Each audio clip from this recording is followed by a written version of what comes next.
Hello everyone, कैसे हैं आप सब। आई होप सभी बच्चे बहुत अच्छे से क्लासेस को अटेंड कर रहे होंगे। तो बच्चों, उम्मीद करते हैं आप बहुत मेहनत से पढ़ रहे होंगे। तो चलिएगा बच्चों, आज हम लोगों की इंग्लिश ग्रामर की क्लास नंबर 17 है। आज हम सभी ट्रांसफॉर्मेशन को अध्ययन करेंगे। जैसा कि आप जानते हैं, ट्रांसफॉर्मेशन क्या होता है। किसी भी सेंटेंस को कहने का तरीका बदल जाता है। इट मीन्स हम सभी लोग चेंज कर देते हैं स्ट्रक्चर को, लेकिन मीनिंग नहीं चेंज करते हैं। यानी कि बात कहने का तरीका बदल जाता है, उसको क्या बोलते हैं, ट्रांसफॉर्मेशन। और बहुत सारे एग्जाम्स में बच्चों एरर में, फिल इन द ब्लैंक्स में, या मतलब ऑब्जेक्टिव टाइप क्वेश्चंस जैसे जो आपको दिए जा रहे हैं वैसे क्वेश्चंस बहुत बार एग्ज़ाम में पूछे जाते हैं। तो चलिएगा, कुछ एग्ज़ाम्स में टॉपिक मेंशन करके पूछा जाता है और बहुत सारे एग्ज़ाम्स में टॉपिक मेंशन नहीं किया जाता है ग्रामर में ट्रांसफॉर्मेशन का, लेकिन फिर भी क्वेश्चंस आते हैं। ओके, तो चलिएगा हम लोग अपने पहले प्रश्न की तरफ चलते हैं। मुझे लगता है बच्चे आप सभी तैयार होंगे, समझ गए होंगे कि हम सभी को करना क्या है। आपको 4 ऑप्शंस दिए गए हैं, आपको चेंज करना है। ठीक है, जैसा कि हम सभी जानते हैं इंटरचेंज में जो है असर्टिव सेंटेंस से, ठीक है, असर्टिव सेंटेंस से इंट्रोगेटिव सेंटेंस में, और इंट्रोगेटिव सेंटेंस से असर्टिव सेंटेंस में, और असर्टिव सेंटेंस से एक्सक्लामेटरी सेंटेंस में, एक्सक्लामेटरी सेंटेंस से असर्टिव सेंटेंस में चेंज किया जाता है। That is called transformation. ठीक है, तो चलिएगा बच्चों, आज का अपना पहला प्रश्न होगा, he is so foolish that he can not understand you. ये टॉपिक आपका रिमूव 2 में भी आता है या ट्रांसफॉर्मेशन में भी, आपको अलग से नहीं भी दिया जाएगा। तो रिमूव 2 करके ये टॉपिक को आप सभी को पढ़ना होता है, ठीक ना। तो देखिएगा, ऑप्शन दिया गया है, he is very foolish to understand you, he is so foolish to understand you, he is much foolish to understand you, he is not foolish to understand you. तो आपको याद रखना पड़ेगा बच्चों, जैसे आपको एक सेंटेंस दिया गया है ना, he is so foolish that he can not understand you, वह इतना मूर्ख है कि आपको समझ नहीं सकता। तो सो फुलिश जैसे है, तो यहाँ पर आपको ध्यान रखना होगा TOO, ठीक है, और टू ऐसे सेंटेंसेस में, मतलब सो को आप जो है टू में चेंज करेंगे, और कैन नॉट और कुड नॉट को सब्जेक्ट के साथ दैट भी हटाते हुए टू करेंगे, ठीक ना। जैसे अगर आप बोलेंगे I am too weak to do this work, तो I am so weak that I can not do this work, ऐसे बोलेंगे। तो यहाँ पर सो को हटा के TOO लगाना है, और that subject can not could not को हटा करके TO2 लगाना पड़ता है, ठीक। और जब TOO के साथ ही नॉट आए, तब आपको कैन नॉट के साथ सिर्फ कैन लगाना पड़ता है प्रेजेंट में, और पास्ट में कुड। तो अपना आंसर कौन सा होगा, he is very foolish to understand you, गलत हो गया। दूसरा देखिएगा, so foolish to understand you, ये भी गलत हो गया। तीसरा है much foolish to understand you, ये भी इनकरेक्ट है। और एक अगला सेंटेंस आपको मिला, he is not foolish to understand you. तो वहाँ पर आप देखिए, इतना मूर्ख है कि आपको समझ नहीं सकता, तो नॉट फुलिश वाला ऑप्शन तो नहीं होगा। हालांकि इसमें एक दिक्कत हो गई है, TOO होना चाहिए था। तो आपको क्या करना होगा, जैसे आपको देखना है, मच फुलिश बिल्कुल नहीं होगा, और सो फुलिश भी नहीं, वेरी फुलिश भी नहीं। तो आप जो है ए ऑप्शन में, बी ऑप्शन में, या सी ऑप्शन में कहीं पर भी आपको क्या करना है, TOO लगाना है। यहाँ पर देखिए टाइप में TOO एक ऑप्शन में लिखना चाहिए था, जो कि नहीं किया गया है। तो आप किसी भी एक ऑप्शन में 2 लगा लें तो पूरा करेक्ट इसका सेंटेंस बनेगा। अगर टाइप मिस्टेक हो भी गया है, तो आप सभी को पता है कि अपना काम क्या है, सही करना। तो यहाँ पर हो जाएगा, ही इज़ TOO फुलिश, ठीक है, इस तरीके से टू अंडरस्टैंड यू, ठीक ना, अंडरस्टैंड यू, यही करेक्शन आपको देख लेना है। तो यहाँ पर करेक्ट सेंटेंस समझ में आ गया। अगर आप देखिएगा वेरी के स्थान पे TOO कर दें, तो एक ऑप्शन ए ऑप्शन ही आपका करेक्ट हो जाएगा। ओके, तो चलिएगा क्वेश्चन नंबर 2 पर चलते हैं। What does not worship, who does not worship the rising sun, कौन जो है, ऐसे इसको ध्यान रखिएगा। जब इंट्रोगेटिव सेंटेंस निगेटिव में हो, तो असर्टिव सेंटेंस अफर्मेटिव में बनता है, ठीक है। जैसे अगर आपको कहना पड़ेगा कि कितने पैसे हैं तुम्हारे पास, कौन तुम्हारी मदद करेगा, तो आप कहीं ना कहीं पूछ रहे हैं ना, कि इस जो है लहजे में पूछ रहे हैं, इस तरीके से कि जैसे आप निगेटिव में आंसर चाहते हैं। जैसे आप कहते नहीं हैं कौन तुम्हारी मदद करेगा। इसका मतलब आप चाह रहे हैं कि आंसर यही निकले कि कोई नहीं, ठीक है। तो आपको बात कहने का तरीका समझना होगा। Who does not worship the rising sun, यहाँ पर कह रहा है कि कौन ऐसा है जो उगते सूर्य की पूजा नहीं करता। तो तात्पर्य यही तो हुआ कि हर कोई उगते सूर्य की पूजा करता है, यानी कि सफल आदमी के पीछे सब रहते हैं। तो आपको असर्टिव में चेंज करना है। आप देख पा रहे हैं कि पहला ऑप्शन नहीं होगा, everybody worships the rising sun, आपको यही ढूंढना था, हर कोई उगते सूर्य की पूजा करता है। नो बडी अगर करेंगे तो मीनिंग नहीं कंप्लीट होगा। डज नॉट आपको करना नहीं है। तो मुझे लगता है बच्चों आपको समझ में आ रहा है ना। Who does not worship the rising sun, तो आपको बोलना पड़ेगा जैसे who does not love his country, तो एवरीबडी लव्स हिज कंट्री, यही तो आपको कहना है।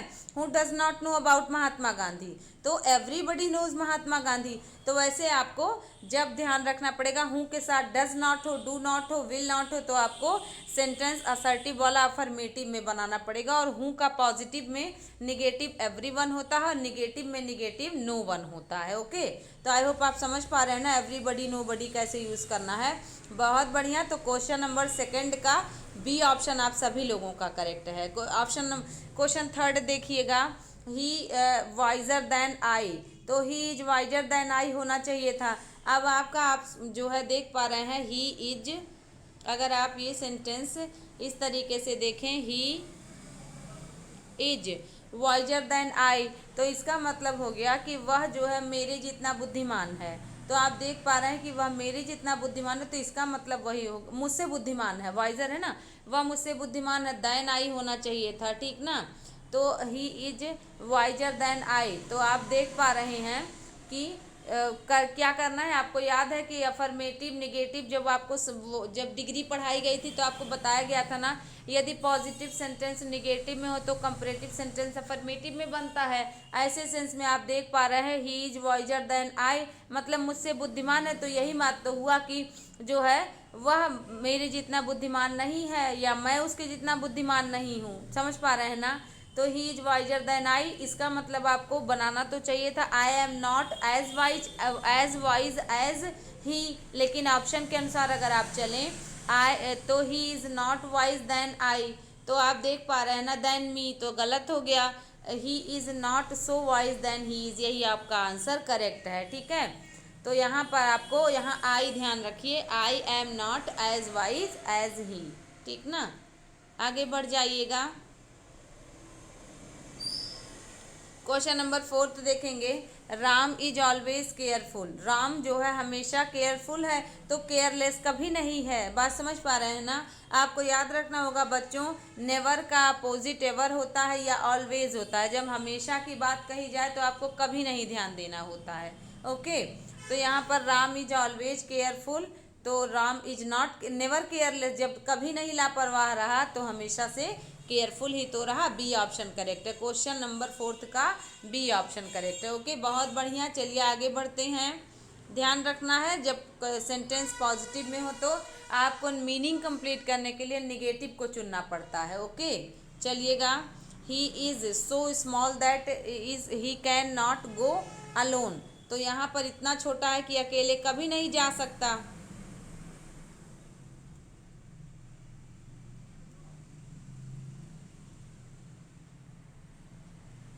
He is so small that he can not go alone, पूरा ये सेंटेंस है।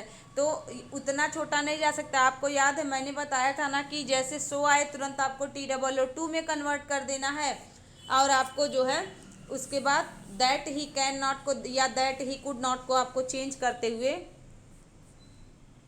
TO2 प्लस वर्ब का फर्स्ट फॉर्म चेंज कर देना है।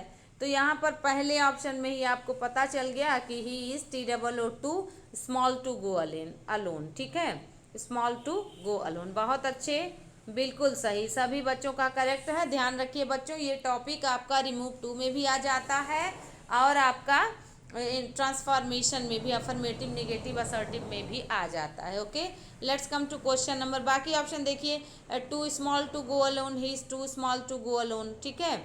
तो he is too small to go alone बिल्कुल सही। चौथा में मिलजुल रहा है, कोई दिक्कत नहीं है, लेकिन नॉट का प्रयोग नहीं कर सकते क्वेश्चन नंबर थर्ड में, और क्वेश्चन नंबर सेकेंड में भी नहीं करेंगे, ठीक है। बहुत अच्छे। क्वेश्चन नंबर 6 देखिएगा, he did not many years, इसके बाद कह रहा है इन इंडिया, तो he did not live many years in India. Live, यहाँ पर लिव की बात है, लिव छिपा हुआ है। Many years he did not live, ठीक है, मेनी ईयर्स इन इंडिया। अब आपको चेंज करना है किस प्रकार से कि मीनिंग ना निकले, मीनिंग मतलब करेक्ट निकले। वह बहुत सालों तक नहीं रहा, तो इसका मतलब कुछ ही सालों तक रहा ना, यही बात तो हुआ। मैं ज़्यादा दिन तक नहीं रहूँगा, इसका मतलब मैं कम दिन रहूँगा। तो he does not live in India for many years. दूसरा है he lived in India for a few years, he lives in India. तो आपको याद है ना, ये तो बहुत आसान सा आपका मुझे लगता है हो गया। वह बहुत सालों तक इंडिया में नहीं रहा, तो बहुत कम सालों तक रहा, यानी थोड़े ही दिनों तक रहा, तो बी ऑप्शन आप देख पा रहे हैं ना कि ऐसे भी क्वेश्चंस एग्जाम में आते हैं, ठीक है। वह बहुत सालों तक नहीं रहा, तो कुछ सालों तक तो रहा। ही लिव्ड हो जाएगा, क्योंकि वर्ब का सेकेंड फॉर्म में जो है, वर्ब का सेकेंड फॉर्म होता है अफर्मेटिव में, तो निगेटिव में डिड नॉट प्लस वर्ब का फर्स्ट फॉर्म होता है। तो आप देख पा रहे हैं ना, he did not live many years in India, तो आप कहेंगे ही lived in India for a few years. बात समझ पा रहे हैं ना। सी में देखिएगा, तो सी में लिव्स है, इस वजह से यहाँ पर आपका जो है आंसर नहीं सही होगा, ठीक है। तो बी वाले बच्चे आप सभी लोग करेक्ट हैं। Let's come to question number 8। Question number 8 देखिएगा, if only I could win the first prize. तो याद रखना पड़ेगा बच्चों, जब जो है इफ़ ओनली हो तो आपको नन बट का प्रयोग करना पड़ता है, लेकिन अब चूंकि नन बट नहीं दिया है ऑप्शन में, तो ऑप्शन के अनुसार ढूंढना पड़ेगा। जब ध्यान रखिए, कभी इफ़ ओनली हो, तो इफ़ ओनली का जो है उल्टा नन बट होता है। जैसे अगर मैं कहूँ कोई और नहीं बल्कि आप ही एग्ज़ाम में सफल होगे, तो हम क्या कह सकते हैं, सिर्फ आप ही, कोई और नहीं बल्कि आप। तो इसका मतलब भी तो निकल रहा है सिर्फ आप। बात समझ पा रहे हैं ना। तो सिर्फ कह दिया जाए ओनली, इफ ओनली या only brave deserves a fair. सिर्फ बुद्धिमान, सिर्फ बहादुरों को ही अच्छी बातें बहादुरों के साथ ही होनी चाहिए। इसका मतलब नन बट ओनली क्या कहा जा सकता है, none but only brave deserves the fair, या none but brave deserve the fair. समझ पा रहे हैं ना। ठीक उसी प्रकार से आपको देखना पड़ेगा अकॉर्डिंग टू 4 ऑप्शंस। देखिए, if only I could win the first prize, मतलब सिर्फ मैं, कोई और नहीं बल्कि मैं। तो अब पहला कह रहा है कि to win the first prize in many greatest ambition, many greatest ambition was to win the first prize, और winning the first prize will be my greatest ambition, having on the first prize is my greatest ambition. तो कह रहा सिर्फ मैं ही जो है जीत पाया, तो इसका मतलब हो गया फर्स्ट प्राइज जीतना मेरे लिए क्या था, बहुत अच्छी बात थी। तो अब देखिए कैसे ऐसे ऑप्शन से हम सभी आंसर निकालेंगे। यहाँ पर कुड है ना, तो कुड मतलब पास्ट, तो पहले में पास्ट नहीं दिया हुआ है। दूसरा देखा जाए, दूसरा में वॉज है, तीसरे में जो है विल है, और चौथे में इज है। तो यहाँ पर देखिए many greatest ambition was to win the first prize, तो मतलब जो है बहुत लोगों की इच्छा थी फर्स्ट प्राइज पाने की, तो सिर्फ मैं ही जो है फर्स्ट प्राइज पा सका। क्यों? क्योंकि यहाँ पर 7th नंबर ऑप्शन में वॉज आया है, और वॉज मतलब पास्ट। ओके, बहुत अच्छा। आगे बढ़ जाएंगे क्वेश्चन नंबर 8। तो क्वेश्चन नंबर 7 में आप जान पा रहे हैं ना कि क्वेश्चन नंबर 7 का कौन सा करेक्ट ऑप्शन है, बी वाला ऑप्शन करेक्ट है, ठीक है। बी वाले ऑप्शन में आपको क्या मिला था, मेनी ग्रेटेस्ट एम्बिशन। ओके, बहुत बढ़िया। चूंकि वॉज है तो आपको ध्यान रखना होगा। Let's come to question number 8। Question number 8 देखिएगा, she is greater than I. तो she is greater than I मतलब वह मुझसे महान है, तो मैं उतना महान नहीं हूँ जितना कि वह। अब देखा जाए, आपको ध्यान है कि अफर्मेटिव जो पॉजिटिव डिग्री होती है, अगर नेगेटिव में हो तो कंपैरेटिव डिग्री अफर्मेटिव में, अगर कंपैरेटिव अफर्मेटिव में हो तो पॉजिटिव डिग्री नेगेटिव में होती है। I am greater than she, तो यहाँ पर देखिए she is greater than I मतलब वह मुझसे महान है। तो यहाँ पर आप देखिए, अगर पहला ऑप्शन देखें तो मीनिंग नहीं कंप्लीट हुआ। She said I am not great, ये गलत हो गया। I am not too great as she, यहाँ पर टू को अगर आप सो बना दें तो अपना आंसर मिल जाएगा, ठीक है। यहाँ ध्यान रखिएगा, यहाँ पर अगर जो नॉट आया है इसके बाद TO2 को सो बना दीजिए, तो यहाँ पर आंसर करेक्ट हो जाएगा। ये कर इनकरेक्ट, ये भी इनकरेक्ट, ये भी इनकरेक्ट, सी ऑप्शन करेक्ट है। मतलब I am not so great as she, मैं उतना महान नहीं हूँ तो इसका मतलब वह मुझसे ज़्यादा महान है। बात समझ पाए ना। तो क्वेश्चन नंबर 8 का थर्ड ऑप्शन आपका आई एम नॉट, इसके बाद सो ग्रेट, इस तरीके से आपको so great as she. Okay, तो चलिए बच्चों कंटिन्यू करते हैं। सी ऑप्शन करेक्ट था क्वेश्चन नंबर 8 में। Let's come to question number 9। I dislike her, मतलब मैं उसको नापसंद करता हूँ, तो मतलब लाइक नहीं करता। बात समझ पा रहे हैं ना।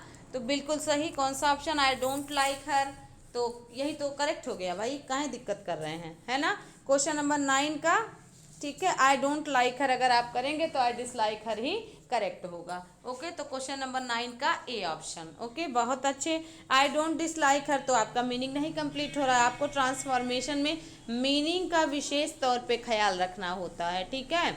आई डोंट लाइक हर, तो जब मैं उसको ना जो है लाइक जो है नहीं करता तो इसका मतलब डिसलाइक करता हूँ। ओके, जस्ट अपोजिट ध्यान रखिएगा। आई डिसलाइक हर तो I don't like her, meaning आपको ध्यान रखना है बच्चों। आई डोंट डिसलाइक हर तो नापसंद नहीं करता हूँ आ जाएगा, और लाइक हर नॉट ऐसा बनता नहीं, डज नॉट लाइक हर ये भी आपका I does not like her, I के साथ डज आता नहीं। ओके, 9th का ए करेक्ट है। क्वेश्चन नंबर 10 में देखिएगा, I met a girl whose eyes are blue. आप देख पा रहे हैं, कह रहा है कि मैं एक लड़की से मिला जिसकी आंखें नीली थी। तो इन अ ब्लू आइज मतलब नीली आंखों में मैं एक लड़की को मिला, या नीली आंखों के लिए मिला, नीली आंखों के साथ मिला, या I met a girl having blue eyes मतलब मैं एक लड़की से मिला और जो है जिसके पास नीली आंखें थी। तो अब देखिए आपको ध्यान आ रहा है ना कि ऑप्शन ए और ऑप्शन सी में आपको बिल्कुल नहीं ध्यान देना है। ऑप्शन नंबर बी और ऑप्शन नंबर डी में आप कंफ्यूज हो सकते हैं। तो जब आपको पहले ही ऑप्शन में विथ ब्लू आइज आ गया, मतलब नीली आंखों के वाली लड़की से मिला, तो मतलब आपका यही करेक्ट होगा बी ऑप्शन, ठीक है। हैविंग ब्लू आइज पर आप जाएंगे ही नहीं। ओके, तो आप देख पा रहे हैं कि टाइप में भी देखिए बी ऑप्शन को ही सबसे अलग रखा गया है। तो यहाँ पर आप जो है क्वेश्चन नंबर 10 का बी ऑप्शन आप करेक्ट करेंगे, और बी ऑप्शन में है, आप देख पा रहे हैं, आई मेट अ गर्ल। अब जो है गर्ल की क्या विशेषता थी, विथ ब्लू आइज। ओके, तो आपको बहुत ध्यान से काम करना होगा। क्वेश्चन नंबर 11 पर चलेंगे। Question number 11, we can not prove that earth is round. हम नहीं कर सकते यह सब साबित कि पृथ्वी गोल है। तो that the earth is round but we can not prove it, मतलब लेकिन हम इसे प्रूव नहीं कर सकते यह गोल है। और क्वेश्चन में पूछ रहा है कि कह रहा है कि पृथ्वी गोल है, मैं इसे साबित नहीं कर सकता। दूसरा कह रहा है but we can not prove it, तो सेम सेम हो गया। तीसरा देखिएगा, द अर्थ इज राउंड और we can not prove it, तो यहाँ पर बच्चों ध्यान रखिएगा नन ऑफ द एबव होगा। यहाँ लगना चाहिए था करेक्ट में एंड, ठीक है। तो यहाँ पर जो है एंड लग करके ध्यान देना है कि क्वेश्चन नंबर 11 में आपका नन ऑफ द एबव होगा। ओके, तो आप जान पा रहे हैं यहाँ रियल में एंड होना चाहिए, और हम इसे साबित नहीं कर सकते, लेकिन हम इसे साबित नहीं कर सकते, या मैं इसे साबित नहीं कर सकते, ऐसा नहीं करना है, ठीक है।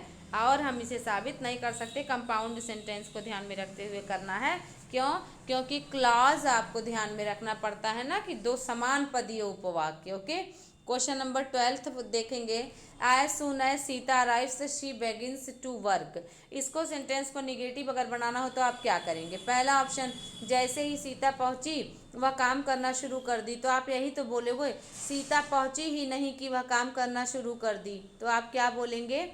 आप बोलेंगे, आप देख पा रहे हैं ना, नो सूनर से जब आप बनाते हैं तो आपको याद है जब प्रेजेंट होता है तो हैज आता है, और पास्ट होता है तो डिड या हैड आता है। तो no sooner does Sita arrive, इसके बाद हो जाएगा दैन, तो THAN देखिए इसमें नहीं है, ये ऑप्शन गलत हो गया।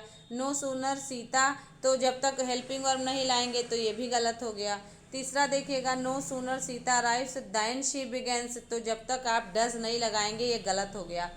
चौथा देखिएगा, no sooner does Sita arrive than को अगर आप दैन कर दें THAN, ठीक है, तो यही फोर्थ ऑप्शन ही करेक्ट है, ठीक ना। THEN को THAN कर दें, मतलब आपको पता है, मैंने बता रखा है कि नो सूनर का स्टाइल इंट्रोगेटिव की तरह होता है। याद आ गया ना बच्चों, बिल्कुल सही, तो डी ऑप्शन करेक्ट है। यहाँ पर पूरा करेक्शन होगा नो सूनर डज, इसके बाद आप करेंगे सीता अराइव, इसके बाद THAN जब तक नहीं लगाएंगे तब तक आपका काम नहीं होगा। डी ऑप्शन ध्यान रखिएगा। ओके, बहुत बढ़िया। Can their fame ever fade, ठीक है, FADE फेड, ठीक है, मतलब है कि क्या उनकी ग्लोरी धूमिल हो सकती है, तो उनकी ग्लोरी कभी नहीं धूमिल हो सकती। तो आपको याद है कैन है, तो कैन को जैसे है इज ही अ टीचर, क्या वो टीचर है, तो आपको कहना मतलब है नहीं है, तो ही इज़ नॉट टीचर।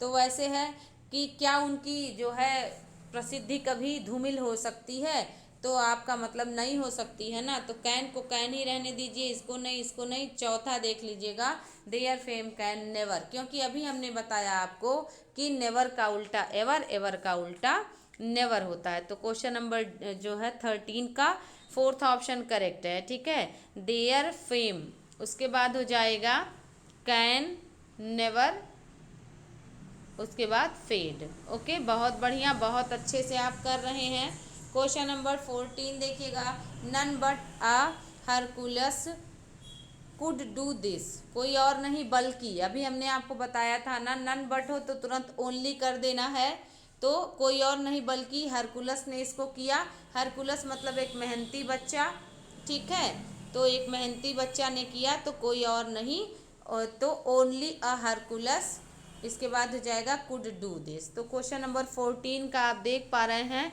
यहाँ पर भी डी ही करेक्ट है, आपको याद होना चाहिए। मैंने बताया है कि बच्चों कभी भी अगर नन बट हो तो आपको ओनली या इफ़ ओनली कर देना है, और अगर आपका जो है इफ़ ओनली हो तो उल्टा नन बट कर देना है। जैसे एज सून एज को नो सूनर से करते हैं ना, ठीक उसी प्रकार से। कैन अगर एवर हो तो नेवर, ऑलवेज हो तो नेवर। बात समझ पा रहे हैं ना, बहुत अच्छे। क्वेश्चन नंबर 15 देखिएगा, I never asked her to come with me, कह रहा कि मैंने कभी नहीं उससे कहा मेरे साथ आने के लिए। तो आप यही तो पूछेंगे, क्या मैंने कभी उससे कहा मेरे साथ आने के लिए, समझ पा रहे हैं ना। तो डिड आई, अब यहाँ पर आप देखिए, आपको ध्यान रखना है, नेवर आया है, तो यहाँ पर आपको सही तरीका है did I ever ask her to come, क्योंकि नेवर आस्क्ड है। तो अब देखिए did I not, B option नहीं होगा, डिड आई नेवर, इसके बाद है asked her to come with, क्या मैंने कभी नहीं कहा। तो यहाँ पे नेवर का जस्ट अपोजिट एवर आपको ढूंढना है, और डी भी नहीं होगा, तो बी और डी बिल्कुल नहीं होगा। अब आप देखिए पहले सेंटेंस में डू आई एवर है ना, अगर आप इसको डिड बना दें, डिड आई एवर, तो ए ऑप्शन ही आपका करेक्ट आंसर आ जा रहा है। और सी में नेवर को अगर एवर बना दे तब करेक्ट हो जा रहा है। तो जिस भी तरीके से आप समझें, तो इसका करेक्ट जो है करेक्ट बनेगा डिड आई एवर, क्या मैंने कभी उससे कहा, आस्क हो जाएगा, वर्ब का first form her to come with me, ठीक है। तो इसका करेक्ट आकर आप ए मानते हैं तो डू को डिड कर दें, ठीक है। अगर आप ए ऑप्शन मानते हैं तो डू को डिड कर दें, और जो है डिड आई एवर, और आई को आई रखेंगे, इसके बाद जो है आस्क हर ऐसे करके करेक्ट कर देंगे। ओके, तो ए ऑप्शन। क्वेश्चन नंबर 16 देख लीजिएगा, no other boy in our class is as wise as Raman, Raman जितना बुद्धिमान कक्षा में कोई बच्चा नहीं है, आपको याद होगा, मैंने बताया था, ठीक है। यहाँ पर रमन लिखा है, यहाँ पे ऑप्शन में मोहित लिखा है, बट आप मोहित ही मान लीजिए, रमन ही मान लीजिए। तो नो अदर बॉय, आपको याद है ना, मैंने बताया था कि जब नो अदर हो तो जब आप कंपरेटिव बनाएंगे तो क्या बनाना होता है आपको, दैन एनी अदर, ठीक है, नो अदर का उल्टा दैन एनी अदर। तो यहाँ पर मोहित इज द वाइजेस्ट भाई इन आवर क्लास, ये तो गलत हो गया, बिल्कुल ऑप्शन गलत आ रहा है। ऑल बॉयज़ आर विजर देन, ये तो भी ये भी गलत हो गया। सम बॉयज़ आर देन मोहित, कुछ नहीं होगा यहाँ पे, नन ऑफ द एबव आप लगा दें, ठीक है। तो क्वेश्चन नंबर जो है कोई ऑप्शन नहीं सही से लिखा गया है, तो क्वेश्चन नंबर 16 का डी हो जाएगा। None of the above. ठीक, अब इसका करेक्ट क्या बनेगा वो भी चलिए बना लेते हैं हम लोग। इसका करेक्ट बनेगा no other boy in our class is as wise as Raman, तो हो जाएगा रमन इज, इसके बाद हो जाएगा wiser than any other boy in the class. ठीक है, इन आवर क्लास। और ऑल अदर होगा तो ऑल अदर बॉयज हो जाएगा, क्योंकि नो का उल्टा एनी होता है। ओके, तो क्वेश्चन नंबर 16 में नन ऑफ द एबव लगा दीजिए। ठीक ना। क्वेश्चन नंबर 17 देखिएगा, कह रहा है Mahabaleshwar is cooler than Mysore. Mahabaleshwar cooler than Mysore, Mysore से ठंडा है, तो महाबलेश्वर मैसूर से ठंडा है, तो मैसूर उतना ठंडा नहीं है जितना कि महाबलेश्वर। तो आप क्या करेंगे, महाबलेश्वर इज, आप क्या करेंगे, not as cool as Mahabaleshwar, मानी Mysore is not as cool as Mahabaleshwar. तो इसमें तो बी ऑप्शन करेक्ट आ रहा है सभी बच्चे, बिल्कुल सही। तो क्वेश्चन नंबर 17 में आप देख पा रहे हैं कि क्वेश्चन नंबर 17 की अगर आप बात करें तो बी ऑप्शन अपना करेक्ट है। ठीक है, आपका करेक्शन हो जाएगा मैसूर इज नॉट, यहाँ पे सो भी मिल सकता है और एज भी मिल सकता है। ओके, कूल, इसके बाद एज महाबलेश्वर। ठीक है, क्वेश्चन नंबर 18 देखिएगा, बहुत अच्छे बी वाले बच्चे आप सभी लोग करेक्ट हैं। Question number 18, he is too weak to carry this load, इसको बता दीजिए। He is too weak to carry this load मतलब इतना कमज़ोर है कि इस वजन को, इस भार को नहीं उठा सकता। तो हो जाएगा ट्रांसफॉर्मेशन में जब आप निगेटिव करेंगे तो he is so weak that he can not carry this load, किसी ऑप्शन में है he is so weak that he can not, हाँ बी ऑप्शन में है। ठीक है, बहुत बढ़िया। तो बी वाले बच्चे आप सभी लोग करेक्ट हैं। ध्यान से करिए, मैंने बताया था TOO को हटाइए, सो लगाइए, इसके बाद ही कैन नॉट, प्रेजेंट हो तो ही कैन नॉट, और अगर पास्ट हो तो ही कुड नॉट। ओके, बहुत बढ़िया। क्वेश्चन नंबर 19 देखिए, everyone is good doing job. Okay, question number 19, man is मॉर्टल मतलब मनुष्य नश्वर है, मॉर्टल है यानी मर जाना है सबको एक दिन। मैन इज इमॉर्टल, अगर आप मनुष्य को नश्वर को इमॉर्टल कर देंगे तो अमर है, तो ऐसा तो नहीं है, हम भी एक दिन मरेंगे, आप भी एक दिन मरेंगे, हर किसी को यहाँ से जाना पड़ता है। जो भी नेचुरल चीज़ें हैं, पेड़ पौधे, मकान, तालाब, नदी, सब परिवर्तनशील हैं। तो यहाँ पर इमॉर्टल शब्द नहीं ठीक है। इमॉर्टल मतलब अजर और अमर, रहेगा क्या हमारे आपके द्वारा किया गया कार्य। तो मैन इज नॉट इमॉर्टल, यही सही है। ठीक है, बहुत बढ़िया, बी ऑप्शन क्वेश्चन नंबर 19 में करेक्ट है। इसका सही हो जाएगा मैन इज नॉट इमॉर्टल, यदि मनुष्य इमॉर्टल नहीं है तो मॉर्टल है। जैसे आई एम नॉट सो हैप्पी तो आई एम सो सैड, बात समझ पा रहे हैं ना। यदि मैं बहुत खुश नहीं हूँ तो मैं बहुत दुखी हूँ। ओके ओके, चलिएगा। तो क्वेश्चन नंबर 19 का बी करेक्ट है। अपना आज का लास्ट क्वेश्चन है question number 20, none but coward would flee from his duty मतलब कोई और नहीं बल्कि सिर्फ कायर ही अपने ड्यूटी से, कर्तव्य से भाग जाते हैं। तो आपको ओनली ध्यान रखना है किस ऑप्शन में मिल रहा है, तो यहाँ पर बी लिख दीजिएगा। बी ऑप्शन बिल्कुल सही। ठीक है, बी वाले बच्चे आप सभी करेक्ट हैं, बी आपका ठीक ना।